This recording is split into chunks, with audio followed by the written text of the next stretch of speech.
Good morning from St. Bart's in Midtown Manhattan. My name is Peter Thompson. I serve as the vicar here, and it is my delight to welcome you to the forum, where each week we explore important issues at the intersection of faith and the modern world. Last week, we talked about the relationship between the Reverend Dr. Martin Luther King Jr. and the Buddhist monk Thich Nhat Hanh, who sadly died this week.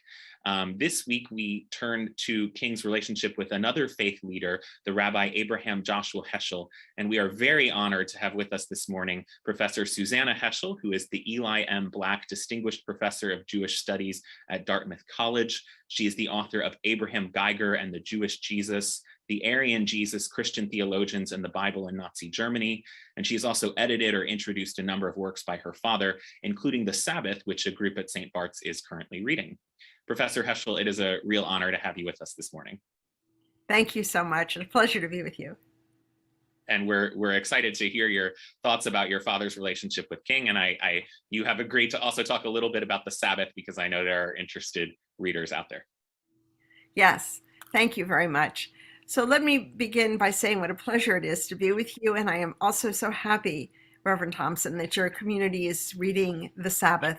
And I should mention that it's striking to me in recent years that people from many Christian communities have decided to re-examine the place of the Sabbath within Christian spiritual living. And I appreciate that. I had a wonderful friend in Switzerland, a Protestant pastor, Beatrix Jesberger, who wrote a book in German that I hope will be translated about how the Sabbath can be observed by Christians in a Christian context.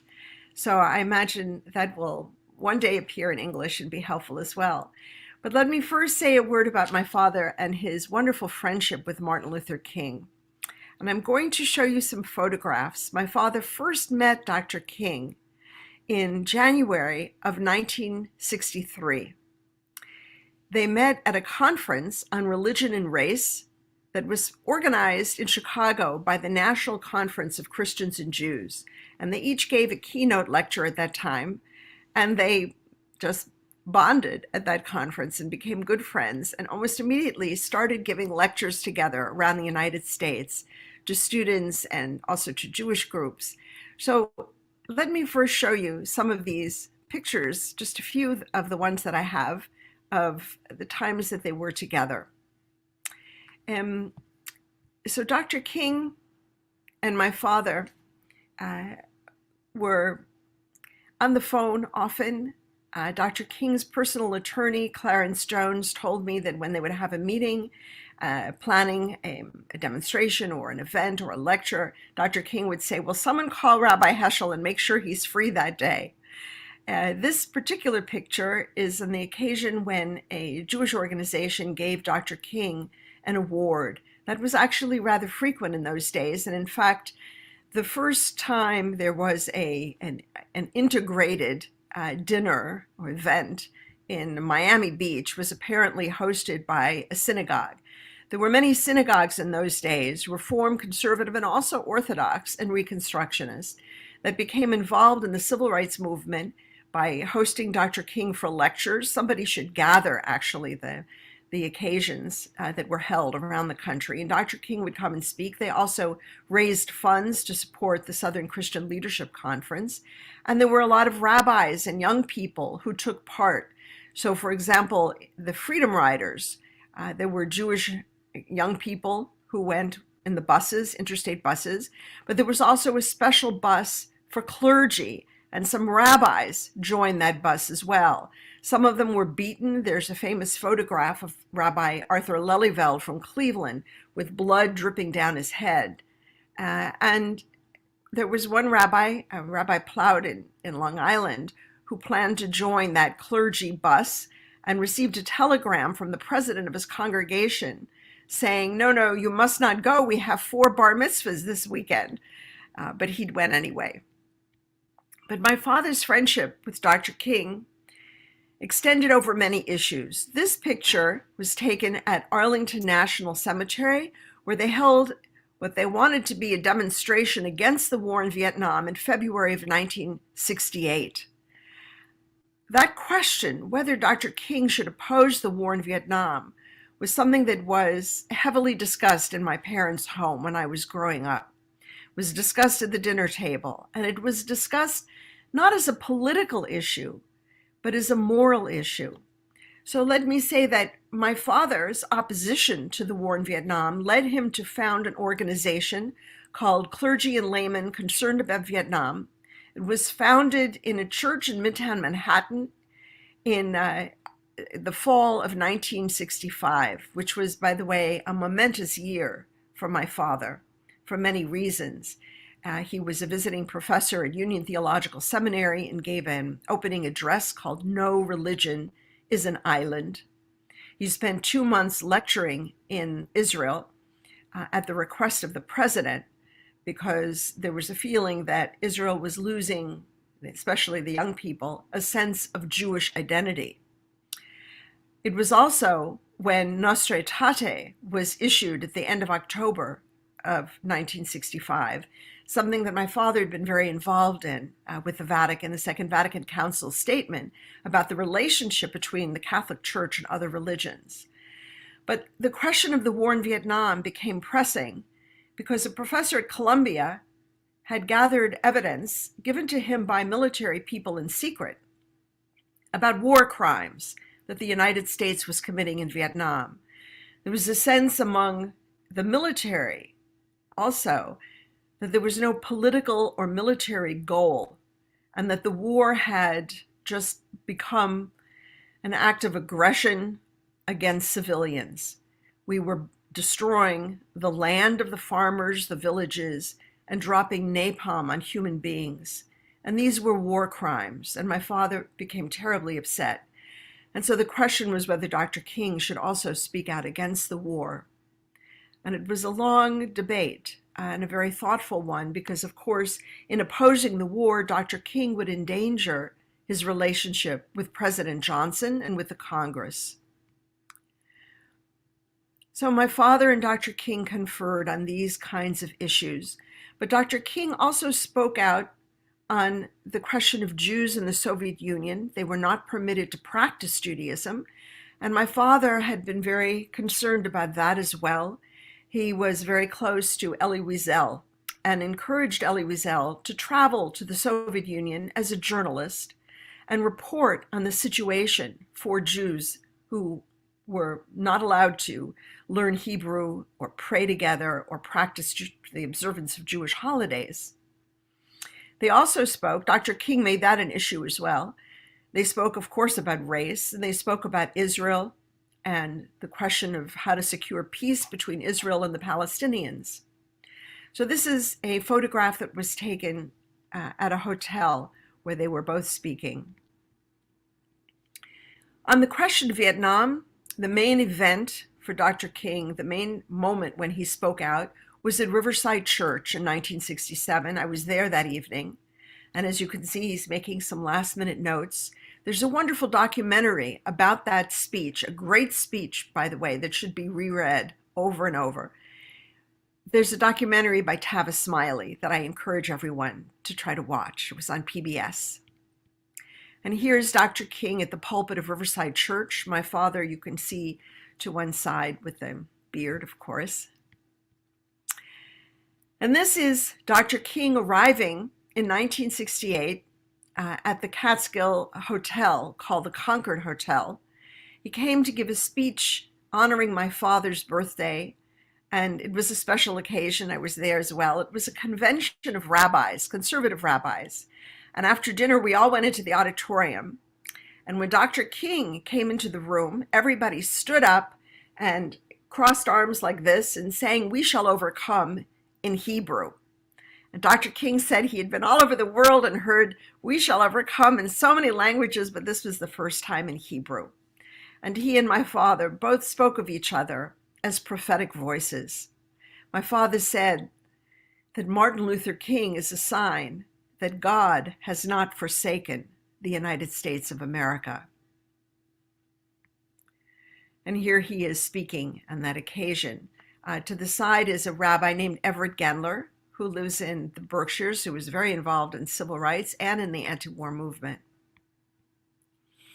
It was just 10 days later that Dr. King was assassinated My father immediately flew to Memphis, and you can see him at one end here.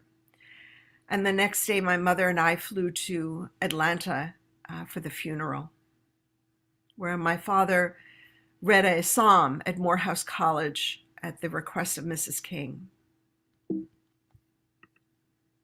And here you see the place where he's sitting at Morehouse. So, what was the nature of their relationship? My father came from a Hasidic family in Warsaw, Poland, a very different background from Dr. King's. My father studied in Berlin, and he was there from 1927 until October of 1938 when he was deported. He came to this country in March of 1940. My father taught for 5 years in Cincinnati at the Hebrew Union College, which saved his life, and then moved to New York City, where he taught at the Jewish Theological Seminary. A friend of mine, Cornel West, has said to me so many times that he finds my father's speech from that first meeting in 1963, that speech called Religion and Race, he finds that speech extraordinary. And he said it's the strongest speech against racism given by a white person since William Garrison. And James Cone remarked about it as well. He pointed to the passion of my father's speech, a passion against racism. My father opened his speech by saying, at the first summit on religion and race, the main participants were Pharaoh and Moses. And he went on to say that racism is Satanism, unmitigated evil. You can't believe in God and be racist. You can't believe and know that God is the creator of all human beings and then look at another person in a denigrating way. It was passionate, and it is striking that my father, who lived in those days a rather small life as a scholar, professor, his students were Jewish, all white Jews, studying to become rabbis. He didn't have many friends outside the seminary where he taught. And yet he had passion about racism. In part, it came from his own experiences as a child in Warsaw, in part because he lived in Nazi Germany, but mostly, and I think this is what was most important in his relationship with Dr. King, mostly it came from the Bible, and for Dr. King as well. And I think that's what made them so close, what brought them together. I also have to say that for my father, Dr. King was extraordinary. My father was in Berlin as a student in the 30s when Protestant pastors were saying that the Old Testament is a Jewish book and should be thrown out of the Christian Bible, and there shouldn't be readings from the Old Testament at Christian services. Some people opposed that, but they said, no, the Old Testament is not a Jewish book, it's an anti-Jewish book, because look at how the prophets are always criticizing Israel for its sins. So we can keep it. That was the nature of the debate. There were also Christians who said that Jesus was not a Jew, Jesus was an Aryan, a German. And that kind of, shall I say, is really a denigration of Christianity itself, and of course a complete departure from Christian doctrine and belief. It's a revival of the Marcionite heresy. But it also shows that Christian theologians were not speaking out on behalf of Jews and against anti-Semitism. Perhaps they didn't have the biblical language to do so, because for a long time, ever since the 1890s, Protestant Bible scholars had written in very condescending terms about the prophets, about Amos, Isaiah, Jeremiah, very negative language. Ernst Troeltsch said they were essentially described them as country bumpkins, silly people, saying you should turn your swords into plowshares. How absurd. Others said that they were hysterical, they were ecstatics, they didn't know what they were saying. My father wrote a book about the prophets. It was his doctoral dissertation in Germany. And he then translated it into English and expanded it. And everyone in the civil rights movement carried that book. Andrew Young told me they would have a copy of it in their hip pocket and take it with them when they went to prison. The prophets were also central to Dr. King. And I think that was amazing for my father, that in Dr. King's major speeches, not when he gave sermons in church, but in his major public lectures, Dr. King spoke about the prophets and quoted them as if they were alive today. And in so many ways, Dr. King made the civil rights movement an ecumenical movement. He made it broad and expansive for all of us to join. And in that sense, this was amazing for my father, to meet Protestant theologians like Dr. King, but also Reinhold Niebuhr, who was a good friend of my father's as well. This was remarkable. And frankly, I don't know of any other country, especially in Europe, where the prophets play such an important role religiously, socially, politically. This was a great achievement of Dr. King. Now, I also think it was interesting to see when I read through Dr. King's papers and his sermons as well, to see how he spoke in language that was so similar to my father's. They both, for example, were critical of Paul Tillich. And they were saying, the problem is God is the ground of being. That's Tillich's language. The ground of being doesn't have a voice that commands you to do justice. It's too passive. And they criticized Tillich, both of them, in similar language.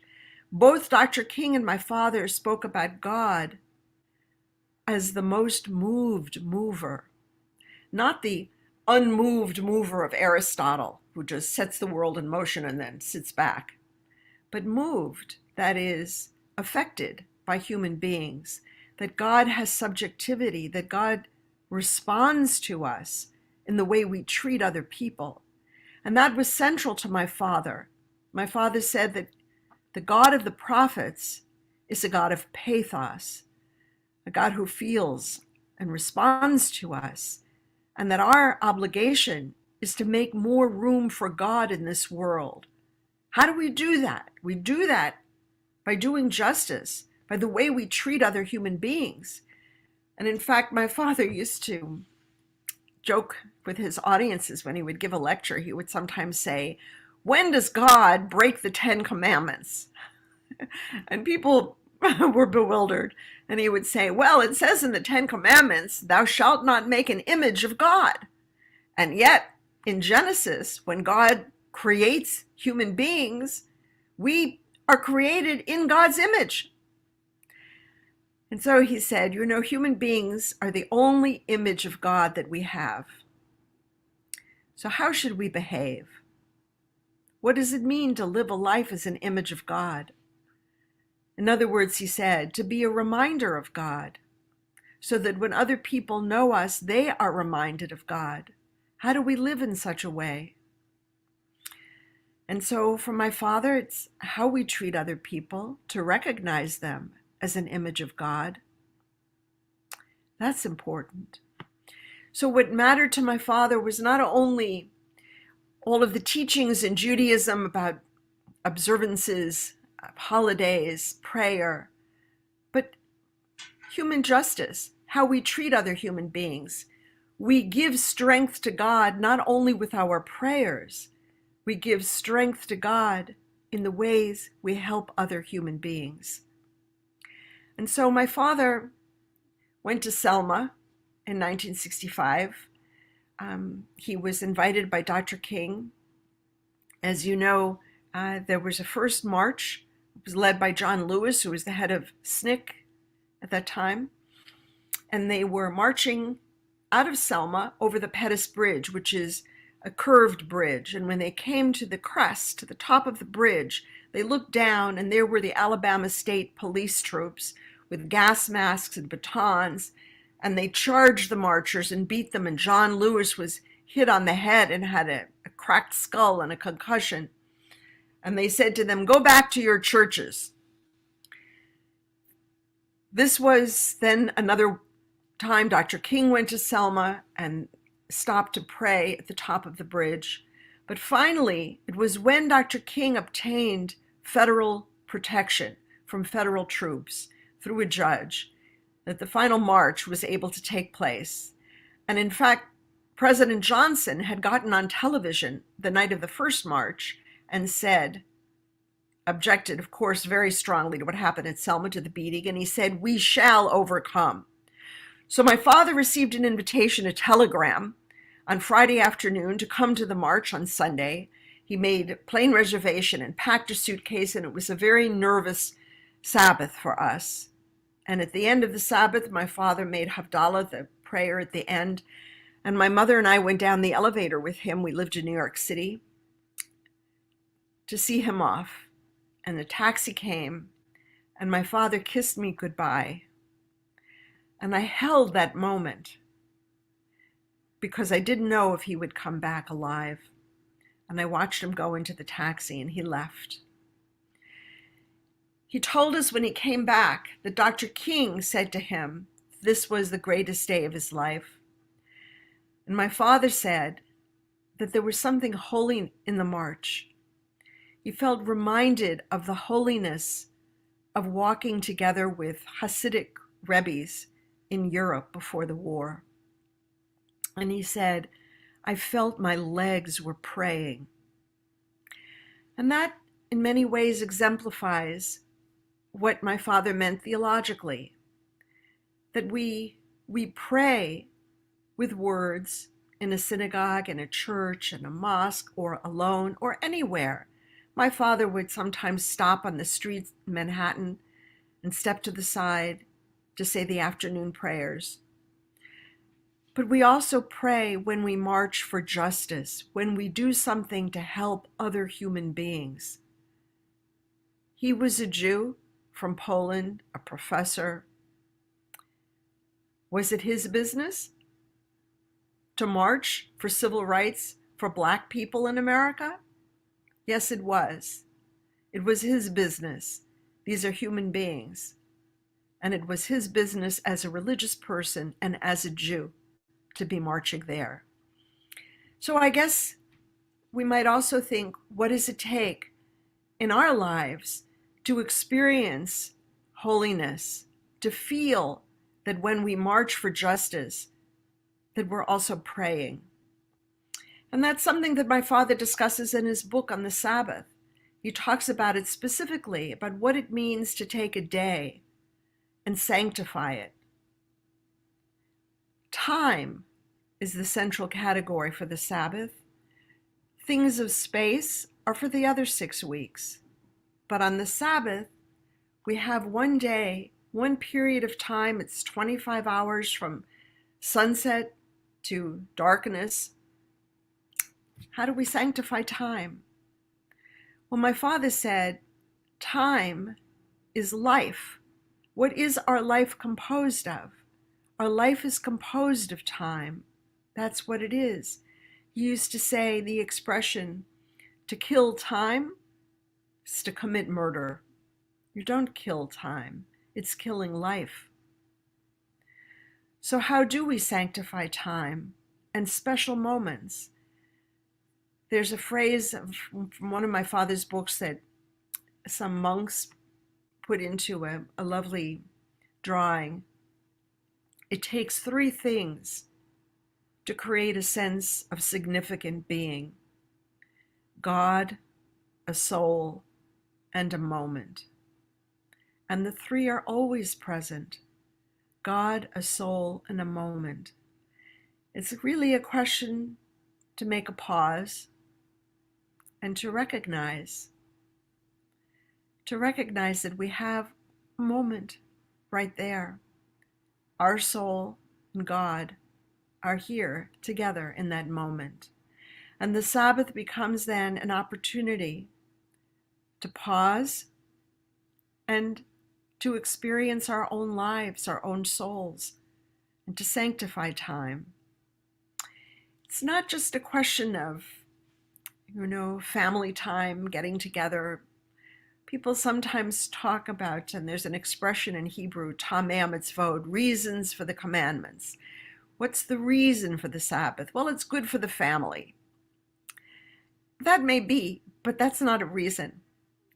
If it's good for the family, you can also go bowling or watch a movie. That's not what the Sabbath is about. The Sabbath is about holiness and finding holiness in our own lives and creating holiness in our homes, with our friends, with our family. What is it like to have a relationship with friends and with family that is in a spirit of holiness, of sanctity, of prayer? To feel being with other people and also alone with ourselves when we capture that moment as something holy. So, holiness in time, not so much holiness in space, but holiness in time, my father says. That's the great important teaching that comes from the Hebrew Bible. And he felt it was a gift to the world, the Sabbath. And more I find people beginning to understand that. Sabbath time, holy time, how do we create that in our lives? And in so doing, also recognize that that's what life is, time, and holy time, because our lives are in fact holy as images of God, witnesses to God's presence, reminders to other people of God. So I thank you for asking me to come. I'm so glad that you're reading my father's book. I'm happy to respond to questions and have a discussion, and I'm just sorry that we're not all sitting together in the same room, but maybe one day. Thank you. Thank you so much, Professor Heschel, for those beautiful reflections on your father and his work and his relationship to Dr. King. I wonder first of all, those of you who are watching and have questions for Professor Heschel, I encourage you to send those in. You can use the live chat function on YouTube, the comments function on Facebook. You can also email me, pthompson@stbarts.org. That's PTHOMPSON at stbarts.org. If you're in our in-person audience here at St. Bart's this morning, you can hand your questions also to my colleague, Manny Rodriguez-Leach. I wonder, Professor Heschel, to kind of bring together the two topics that we've been discussing this morning. Did your father see an explicit connection between the Sabbath and doing justice in the world? Yes, I think for my father, first to be inspired to do justice, to be motivated to do justice, that is in itself something religious. So, what does it mean to pray? He said, prayer should be subversive. Subversive? To use a word like that in the 60s. What he meant was that we go to pray, we go to the synagogue, and we shouldn't come out patting ourselves on the back and saying, oh, what a good person I am. But rather, we should be a little bit shaken and come out saying, I have to try harder. I have to live up to the ideals. I'm not quite living up. And he felt that prayer was a way of stimulating our conscience and motivating us to take action. He said once when a journalist asked him why he was at a demonstration against the war in Vietnam, my father said, I'm here because I can't pray. And the journalist said, what do you mean? And my father said, when I open the prayer book, I see before me children burning from napalm. How can I pray? He said, to pray and to be silent on Vietnam is blasphemous, because what is being done in my name by my government is also my responsibility. Some are guilty, but all are responsible. So yes, he saw a very important connection. And I think it was clear to Dr. King as well. Just remember that the March in Selma, and I can actually show you a picture here. The March in Selma, oops. in March of 1965, you see my father and Dr. King, Ralph Bunche is between them. That march began in a church. It began with prayer, and that was always true in the civil rights movement. Prayer and justice and nonviolence went hand in hand.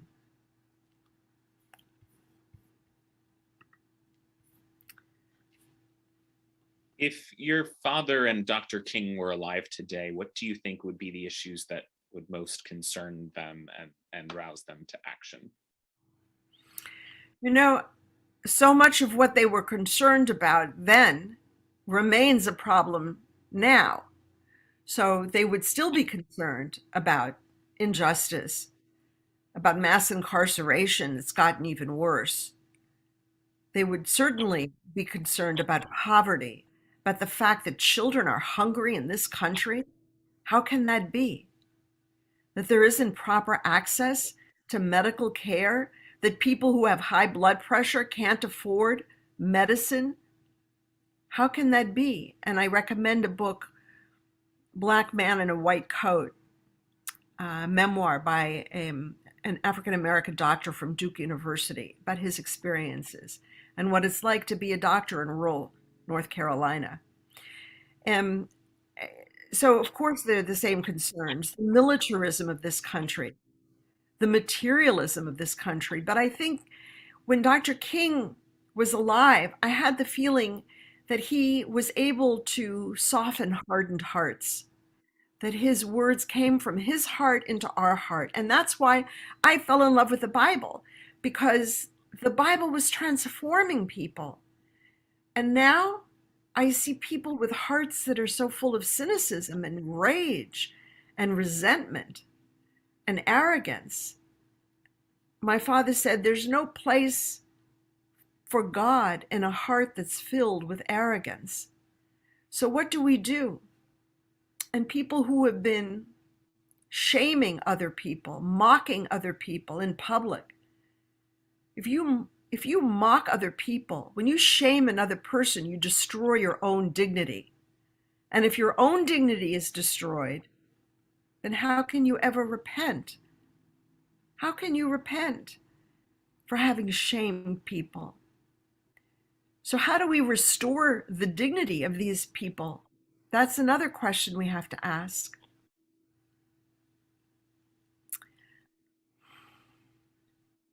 In what ways do you see your father's relationship with King as a model for Christian Jewish relationships? That's a great question. I think it is a model.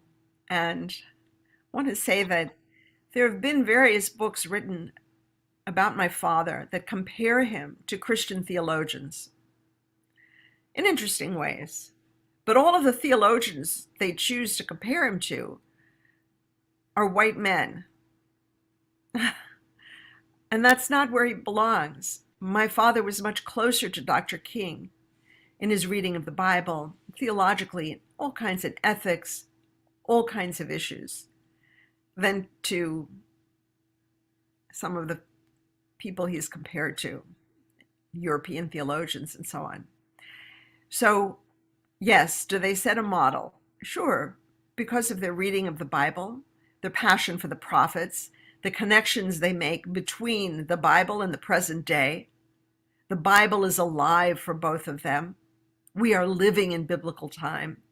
And because for them, religiosity and social justice go together, religiosity is not to be divorced from engagement with the world. On the contrary.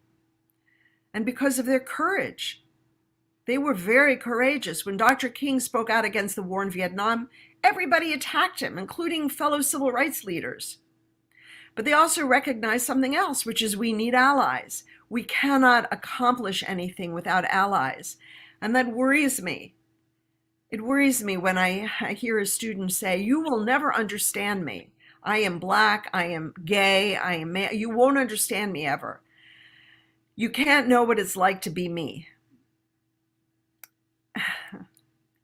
Okay, maybe I can't fully understand what it's like to be you, but I can be your ally.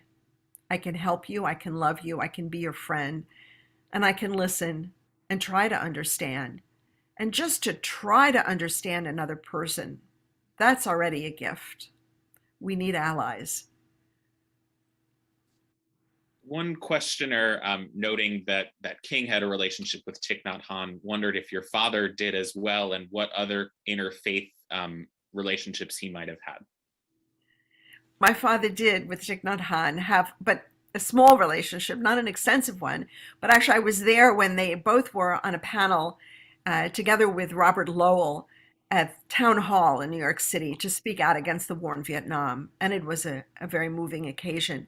My father was also in correspondence with Thomas Merton, and much more so even with Abbot Leo Rudloff from the Weston Priory in Vermont. I still go there, and that's an extraordinary community. And certainly with Reinhold Niebuhr, who reviewed my father's book, Man is Not Alone, in the New York Herald Tribune, it was called. And they became very good friends. And when my father taught at Union Seminary, he was close to the faculty there, closer than with the faculty at the Jewish Theological Seminary. Bill Coffin, William Sloane Coffin, was one of my father's great friends.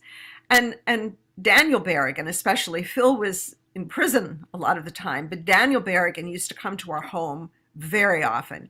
Richard John Newhouse was involved early on in the anti-war movement, but changed in many respects as he became editor of First Things, and he became Catholic and so on. But these were all people who used to come to our home for dinner and for Passover Seder and Shabbat dinner, and they were great friends, family friends. Father Morlian came from the Vatican. I have wonderful stories about him as well. And then there was Sister Mary Carita, who became Carita Kent, the artist, who was a great friend and used to come and visit also with some of the other sisters. I have some of her work where she used my father's words in her silk screens. So, yes, the friendships with Christians, and my father used to say he felt better understood by Christians than by Jews. Certainly by the civil rights leaders. Andrew Young was a great friend. And I just would add that whenever I'm with one of the civil rights leaders, they embrace me, they hug me, they thank me for my father from 60 years ago. They're still grateful. And that tells you what wonderful people they are to express gratitude after 60 years. That's special. Yeah, we did have one other question about your father's relationship with his own community, and I wonder if you wanted to speak a little bit more about that. His own community. What is that? Well, I think by other Jews. Um, so yes, my father was invited to speak at synagogues and Jewish organizations, and they gave him awards, and he was appreciated widely. That's true. I think one of the things my parents told me that I didn't follow was never become an academic. It's too mean-spirited. So there were problems with fellow academics, and I think in general in those days there was a widespread feeling among many Jews that there is no such thing as Jewish theology. They were embarrassed by the Yiddish language. They were embarrassed by Jewish mysticism and Hasidism. They didn't like that. They talked about Judaism as being customs and ceremonies. My father hated that kind of language. And so, yeah, he had friends. Um, I'm not sure the community itself. It's an interesting word. I don't think it was a community in a conventional sense, but there were special people that my father felt close to, and some were Jews, some were Christians. At the same time, I just would add that my father got out of Europe. He said he was like a brand plucked from the fire. His mother and three of his sisters were murdered. He had one brother and one sister who escaped ahead of time.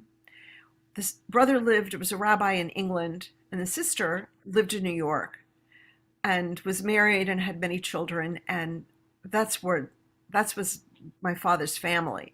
Her his brother-in-law, his sister's husband, was a Hasidic Rebbe and an extraordinary human being. And my father was on the phone with him at least once a week, and we visited and we talked, and that was real family. In Manhattan, of course, to go from the Upper West Side to the Lower East Side or to Brooklyn is a big trip. But that's but that was where my father, I think, felt his soul being restored, to be with his family from Europe who knew him, who understood where he came from. We all crave that, I think, and that was really the pillar for my father. So someone writes in and says that one of her professors during college was your father's student, and talked about how when he was lecturing about certain texts, he knew them so well that he didn't actually come in with a set lecture. He asked, "What questions do you have?" Was that kind of a typical teaching tactic of his? Yes, I think my father uh, wasn't, he was trained in Europe, and German professors, uh, what shall I say, giving, religion 101 was not something that was done in Europe or for my father. He loved teaching small seminars with students who could read the texts in Hebrew and discuss them and analyze them. But the giving the kind of lecture that I'm used to, uh, teaching undergraduates very basic things, I think for my father felt somehow inappropriate, or it just that wasn't his thing. But the text that you just said, yeah, he knew them all. When he wrote a 3-volume Hebrew book about rabbinic theology, and that's pretty amazing that he wrote books in 4 different languages, by the way. But he wrote the book, 3 volumes, all about different understandings of revelation, of God, of the Exodus from Egypt, of images of God, and so on, with all the different opinions and conflicting opinions, which is what he emphasized, that Jewish theology isn't about one conclusion, it's about different points of view, even concerning the revelation at Mount Sinai. He wrote that book without having to look up any of the references, because he knew them all from memory. He had an extraordinary memory, and he had spent his whole childhood studying this material. So yes, he knew it all. Sometimes he got the page number wrong, but he got the text right. I know that you have an academic interest in Christianity, and even this morning, before you joined us, I know you were listening to a Christian theological discussion in Germany. To what extent was your father's relationship with Christians influential in developing your own academic interests? Well, I think in part it was because my father was better, as he said, better understood by Christians, because Christians were never hesitant about discussing theology, whereas Jews were saying there is no such thing. So I liked having theological discussions, and Dr. King helped me love the Bible in a way that my Hebrew school didn't. Uh, and so what interested me initially was, first, I loved the Bible, but I didn't like biblical scholarship. I felt the scholars were asking the wrong questions. They're asking silly questions about language, about words, philological issues. They were trying to fix the text because it didn't make sense, the metaphors, because they didn't have a sense of the literature, of the literary quality of the Bible and its inspiring, poetic nature. And so I was interested then in the history of biblical scholarship, which developed in Germany in the 19th century, and that's what I wrote about. But I focused particularly on one brilliant, extraordinary Jewish theologian, Abraham Geiger. Nobody had written about him, but I knew about him from my childhood because my father and his friends would always talk about these figures from Europe. And I was interested not only in what he said, but how it was received. And no one had ever thought about that.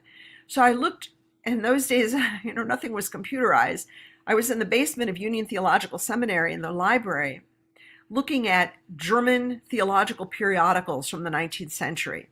And I went through laboriously, turning pages, to see how Abraham Geiger's work was received. Geiger wrote about Judaism in the Second Temple period in antiquity, and also wrote about the New Testament and the origins of Christianity within a Jewish framework. He wrote about the Gospels and compared them to certain passages in rabbinic texts. So how was his work received? And that was fascinating to me. It gave me a very different picture. And he read those reviews and responded to them and engaged with them in his own writings and his journal articles. So that showed me also that Jewish thought, Jewish theology was very concretely influenced by the larger setting of the 19th century and of Protestant thinkers and how their work was received and what a certain word conveyed in the 19th century that's different from the way it sounds today. As an example, everybody today will say easily, Jesus was a Pharisee. Jesus was a rabbi. He's called a rabbi in the Gospels. But in those days, Geiger was attacked, and Franz Delitzsch wrote, "How dare you compare Jesus to a Pharisee? To me, such a comparison is 10 times worse than the crucifixion." So this gives us also a sense of what Christian theologians were experiencing and what bothered them and how they heard this kind of language about the Jewish setting, the Jewishness of Jesus. So yes, that became an interest of mine. Well, unfortunately, we're coming to a close, but I wonder if I could ask you one final question. I've listened to some of your previous lectures and talks, and I know you've talked about kind of insisting on a bat mitzvah for yourself and your father's role in that. And I wonder if you can speak a little bit about gender and the rise of Jewish feminism and your father's relationship to that. Sure. So when I was growing up, and I sometimes joke that it was the Middle Ages. So first of all, girls were not expected to have professions. I was told, yes, of course I should go to college and I should even get a master's degree because it was important to have something to fall back on in case something happened to my husband. But clearly, the kinds of opportunities for girls in our little world at the seminary where my father taught, which is also where we went to Shabbat services, they were kindergarten teachers. The other girls wanted to be a kindergarten teacher or a secretary, maybe a social worker. That was about it.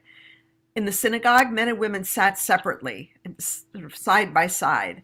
And all the children went out during this sermon to play, the little kids, and we would come back in and the boys would immediately get to stand with the Torah and march around and so on. And the girls had to just sit in the women's section and be quiet. And I used to sit with my father when I was very little. And one day the women came over to me and scolded me and said, "You can't sit there anymore. You have to sit in the women's side." And, looking back, I wonder, why were they scolding instead of saying, "Please come be with us"? So there was something very negative that was conveyed about being female. And that bothered me. And I used to go with my parents when my father lectured. And I would say to him, if this is so important, prayer and study and religious observance, why shouldn't I be part of it? And he said, "You're right. Things have to change." So he actually supported me always. And that was great. And yes, I wanted a bat mitzvah.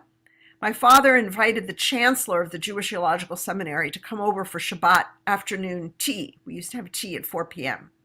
And he came and I asked him about his work in civil rights. Oh, he said, "Dr. King is wonderful and I'm very much supportive." And I said, "Well, what about civil rights for women? I want a bat mitzvah." And he said, "Oh, well, look, we'll have a party at my house and we'll have cookies and cake."